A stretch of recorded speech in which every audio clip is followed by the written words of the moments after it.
Welcome to Money Talks, a series of interviews with me, Liam Halligan, Economics and Business Editor of GBNews. In this episode, I talk to Stephen Morley, President of the Confederation of British Metalforming, a trade body comprising hundreds of firms employing tens of thousands of UK workers. These are firms at the heart of British manufacturing, and they use a lot of energy. When April utility bills hit the nation's collective doormat, millions will need to dig deep. But while households are at least partly protected by the Ofgem price cap, the vast majority of businesses are not. And many such businesses are based across the North and Midlands, in red wall seats the Tories need to hold to retain a Commons majority. Stephen Morley, the Confederation of British Metalforming, you have hundreds of members, companies across the UK. They employ tens of thousands of workers, turning over billions of pounds. So you should know, is Britain still a world-class manufacturer? It is still a world-class manufacturer. It needs some help. It needs some more support. But we've got the skill base here, although limited at the moment. We've proven in the past how good we can be, and that ability is still there.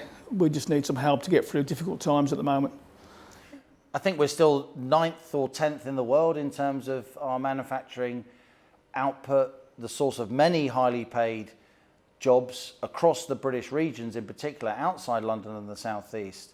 This energy price increase must be hitting your members hard, Stephen, not least because, unlike households, there is no maximum energy price cap, is there, for firms? Certainly isn't, no. It's a big worry at the moment. We've seen electricity prices go up 100%, in one case 140%.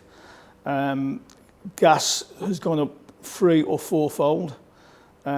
Just for example, the cost for making a ton of forging has gone from 1.86 to 3.86, so it's almost doubled. Through a forging company with high intensity uses, there's no support there for them either. There's something called the high intensity users, like your steel companies, get some support from the government. Using lots and lots of energy. Yeah, and we've got members who use lots of energy, but they don't quite qualify. And then we end up paying something called a renewable obligation, which is like a tax to cover the big companies. So that needs levelling out. That's a real problem for our members. It should be proportional to your turnover. If your energy is proportional to your turnover at a certain level, you should get support.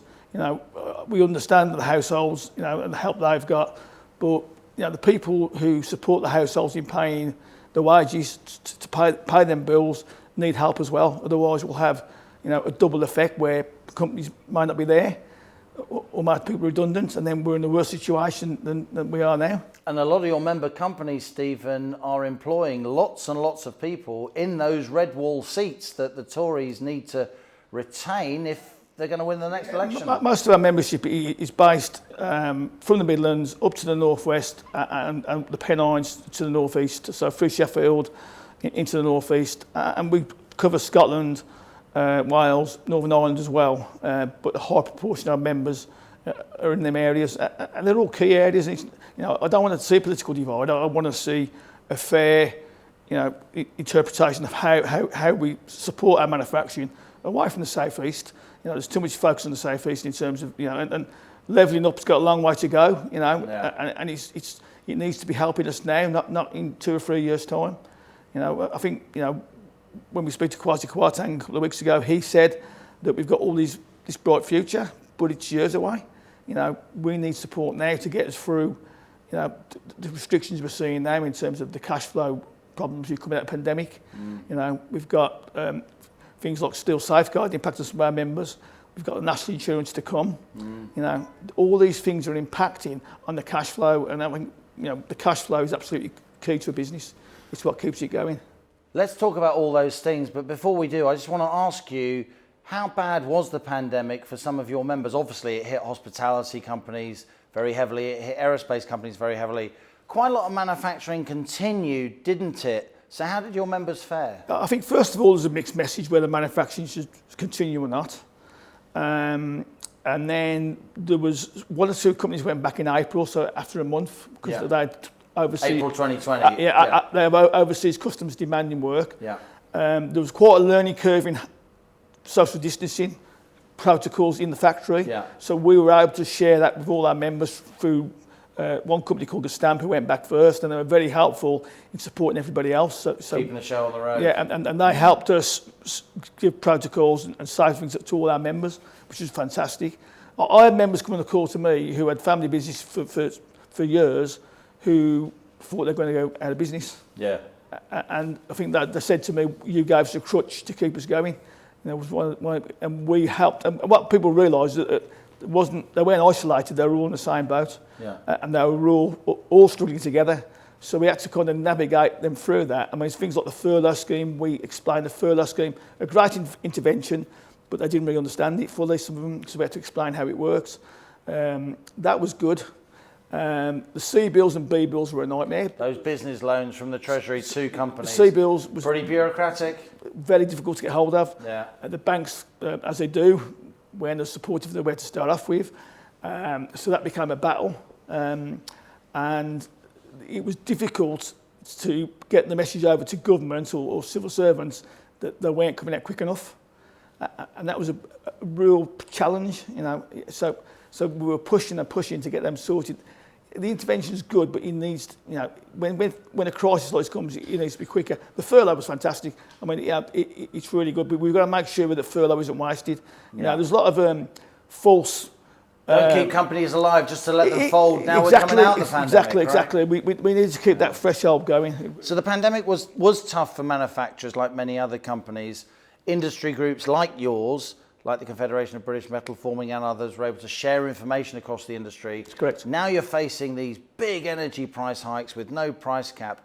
You wrote to Kwasi Kwarteng recently, I've seen the letter, and in that letter, Stephen, among other things, you were pointing out how much more expensive energy is now here in the UK for your members than it is for French, German, Spanish, Italian companies equivalent, their rivals, their competitors elsewhere. Why is our energy so expensive?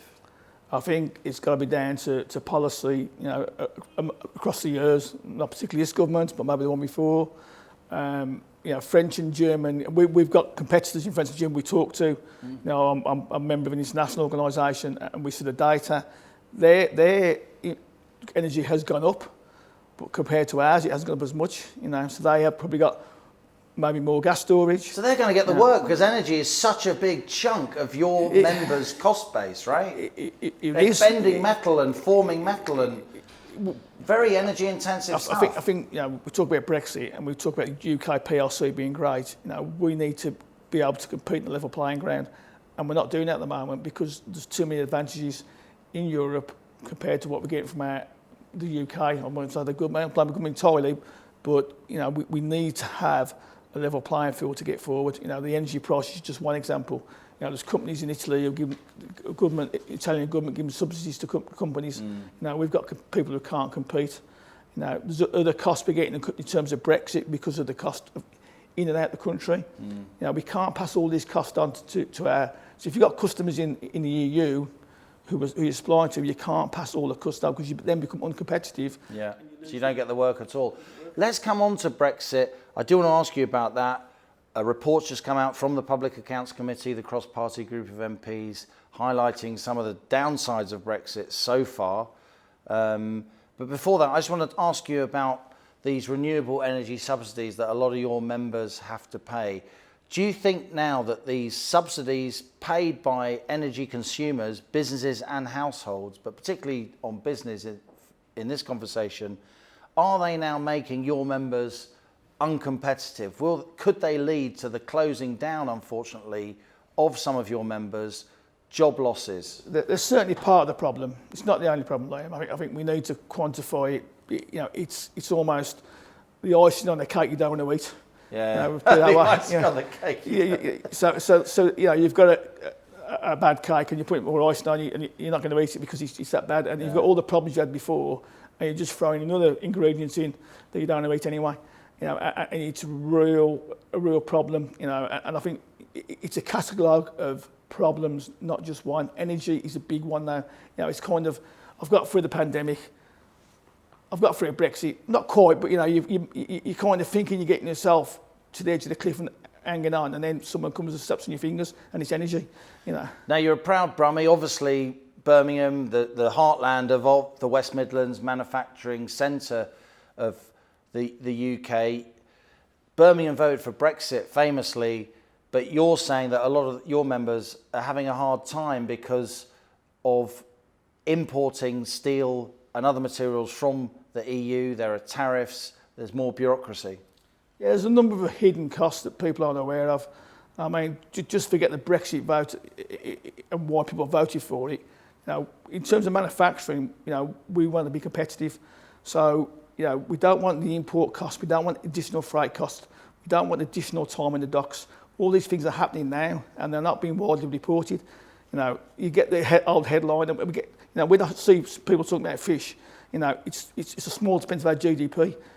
Manufacturing is a big... Fishing villages and communities that are upset about their Brexit, but they're a tiny sliver of the economy. Yeah, it's important to them, and I'm not trying to but in terms of importance and headlines, manufacturing, a good manufacturing base is important for our GDP.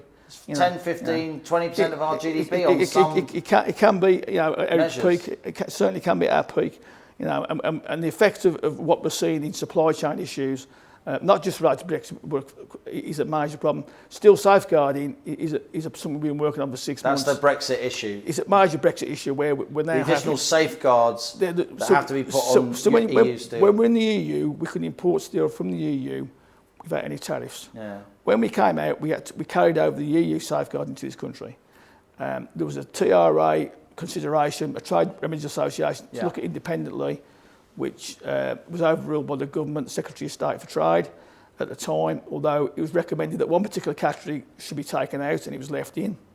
And that then led to several companies in our membership being under the threat of closure, at worst, or moving the work to another country, certainly a hit on profits and certainly loss of labour.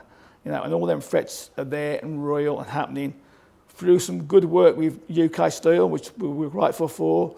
Another trade body, right? With DIT, we were able to negotiate a deal that went into place from January the 1st, but unfortunately, the way that deal's been interpreted at the moment isn't working for our members. So there's still lots and lots of bureaucracy in terms of moving steel between here and the EU, and it's getting worse, you think? It's not certainly getting better. Yeah. I think we can't paper over it. There's too many glib statements come out from different people with different agendas. On the coalface, people are struggling, and they want it resolved. And it's not just still safeguarding, it's the time, transit time. It's tariffs to the USA. How come the EU, Japan can do a deal with the USA and we can't? They're supposed to be our allies. We give this major thing about, all over the years, Thatcher, Reagan, and we can't get a deal done. We should be there first. There's something fundamentally wrong with this government that they can't get a deal with the USA. That's for sure. That Northern Ireland Protocol needs sorting. We need the tariffs sorted to protect UK steel and take some of these tariffs away. The tariffs are only in place because of Trump bringing the 2-3 tariffs in, and we've done the counter thing to balance it. We've got other safeguarding measures to stop China dumping steel here or other countries which are needed, and that's good. But we also need to get a level playing field for everybody, not just UK steel, for the low level my members, metal forming users. This is the reality you're describing, Stephen, of protectionism, of the use of safety measures and stipulations and safeguards, basically to protect domestic markets. But before we move on, I want to talk about skills, I want to talk about the business environment, I want to talk about tax. Always tax is a big deal for business people, huh? Let me ask you about inflation, supply chain inflation. I look at the numbers that come out of the ONS and they say inflation in the shops, it might be 5, 6, 7%. But I've been seeing these input price inflation, producer price inflation for measures, which for months have been in double digits, 10, 15%. You must be seeing that on the ground. In November, we had some data from, I think it was Bank of England, saying it was 2%. And I just couldn't believe what I was hearing. And I said at the time, it's more like 5%. Yeah. So how can they get it wrong? It's their job. Yeah. If you get your job wrong, if they get their job wrong, they get away with it. How can they get that so wrong? And even now, I think they're getting it wrong. We can see, even without the energy bills hitting and labour cost increasing, that we're probably at 6-7%. So, we've got to exit probably end of February, March, April, about 9 or 10%, you know, which is a really worrying sign for our members and for all manufacturing. You know. Let's move on to the business climate, particularly skills. The government recently announced Apprenticeship Week. It kind of got slightly overshadowed by ongoing Partygate rows about birthday cakes and so on. How important is it, in your view, Stephen, that we finally in this country get back to a system which many of our viewers will remember when they were youngsters, of good vocational, on the shop floor, education and training, an alternative, highly respectable, prestigious path that isn't going to university? Absolutely critical. We can't emphasise it enough. You know, we're part of one of the schemes that's been started. We sit on the UK Metals Council, and we're proud to be involved in that in terms of making it forward. We're also members of Make UK, who are one of the main bodies involved. That's right. And that's really positive for our industry. I think not for UK PLC altogether. So that's great, but that's going to take time. There's a skill shortage now. You know, and part of Brexit may be that we haven't got the skills that we thought we had in this country. And one of the worries is if, for instance, the semiconductor issue went away, which is not going to, by the way. Massive shortage of semiconductors, so given lower production in Asia, which is stymieing car manufacturing across the world, not least here in Britain. But if that took off, we haven't got the labour to support manufacturing. Anyway. And I'm not talking high-skilled labour, I'm just talking labour. You know, assembly plant. We have not got that labour in place. So the worry is if we start to get an upsurge in production, you know, where's the labour going to come from? You know, at different skill levels, not just high-level skill, different skill levels. So it's just a problem now. Apprenticeships, you know, a lot of the young people I talk to, I've got, you know, university-age kids going into the workforce, talking to a lot of their friends. Apprenticeships, they have got a bit of an image problem. A lot of kids think this is just going to be a cheap labour scheme. I'm not going to learn any transferable skills that are really going to improve my earnings prospects. How do we change that? I think we need to get a PR campaign where apprentices are talking to kids coming out of school. Yeah. I think there's too much focus on stats for universities or for schools to get their Ofsted ratings up. I'm not focusing on what's the best for the children and coming out of schools, you know. And I think that there's a way where we can sell this in terms of a good way, where people come from school or higher education into an apprenticeship scheme where they can earn money, they don't get the debt to go to university, and they've got a good, stable education and come out qualified at the end as almost at a higher level or a similar level to a university student, because some of them apprenticeship schemes now are linked to degrees. You know, so when we actually take part in writing some of them schemes ourselves at our organisation.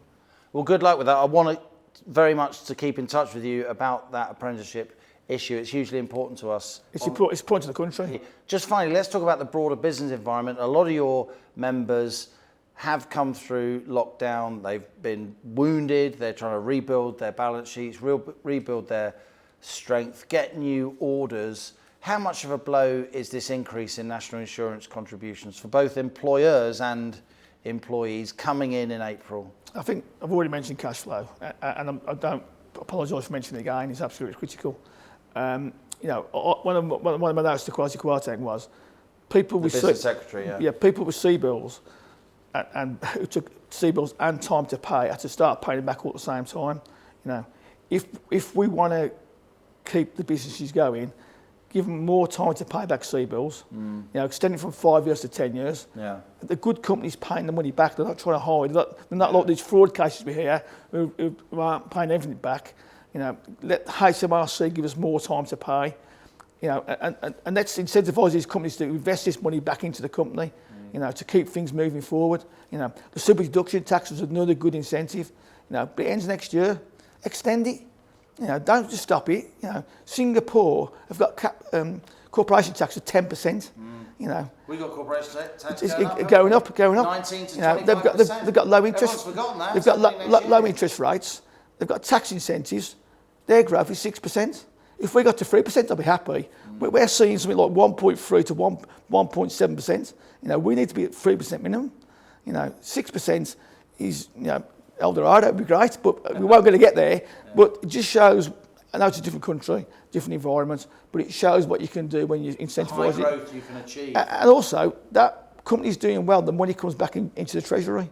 You know, if you get a circle of high taxes and low growth, that won't bring money back. If you can invest in business, keep the super-deduction tax going, keep capital investment coming in, if not enforce companies, but encourage companies to keep that money circulating into business, investing in capital to improve digitisation, AI, to move our production to a world-class standard, then we can get the money generated to invest back into the country. Yeah. Stephen Morley, President of the Confederation of British Metalforming. It's great to see you. Thanks for appearing on Money Talk. Thanks, Liam. Thanks a lot for listening to Money Talks with me, Liam Halligan, Economics and Business Editor of GBNews. If you've enjoyed this episode, then please leave a rating or review on Apple Podcasts, YouTube, or wherever you're listening. Do subscribe to this podcast and also check out my daily television show, On the Money, at 1 p.m. Monday to Friday on GB News or via the GB News app. GB News, Britain's news channel.